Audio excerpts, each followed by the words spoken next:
5 ways for you guys to build relationships offline and online that become meaningful. I've realized as I'm coming into my 30s that, I'm wanting to, have maybe new friends. The old friends that I had weren't the friends that I have now, and they've all grown and I've outgrown them. That I'm looking to grow better. And I've used these 5 different things that I hopefully will help. If you want to watch the replay, you can watch the replay because I went live and I talked about it on Facebook and Instagram.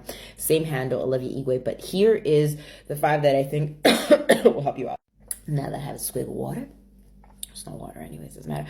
Number 1 is asking questions. When you encounter somebody, it's about understanding who they are. What is it that you like about them? Like, have them talk more about themselves, because you can gain information on like what they like, how they like it. I'm not saying that it should be only them and you don't talk about you. Yes, talk a little bit about you, but be more interested in them than them being interested in you, if that makes sense. Okay, number 2 is trusting.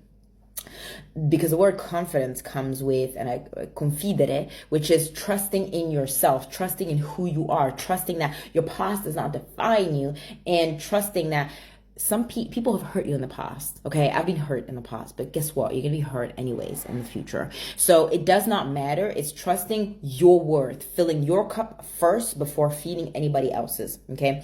Number 3, then, is giving space to the person where there's no judgment.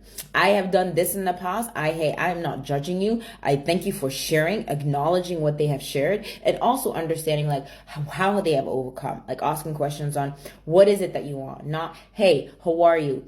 You're a makeup artist. Okay, how many kids do you have? Like, we're going through like a whole layout of a script that no. I want to know like why you became a makeup artist. Like, what made you be excited about maybe makeup artisting or whatever, right? Like, why do you love sales? What made you jump into sales? Or why is it that you decided to leave your job and you wanted to take care of kids? Like, what is it that the nurturing part you love? Like, ask more deep, meaningful questions. There's so many books about that I could talk about, but that's number 1.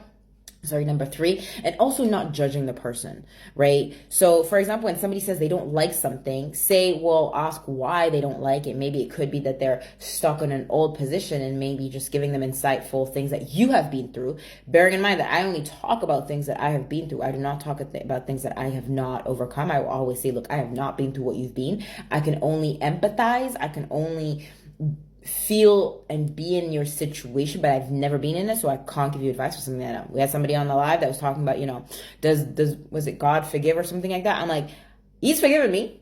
Like, I read the Bible and I really do believe, but I am not God, so I cannot give you the answer, right? I'll be honest on live. I don't know. But what I've seen and through is that sometimes friendships, confidence, conversations with God will come through, strangers, will come through somebody in the streets. It won't necessarily be when I'll be still being in silence and just praying and just waiting and kumbaya, whatever. No, it will come when I will be talking or when I'll be interacting with somebody, or it could be a message that came through that just replied at that moment when I need it, right?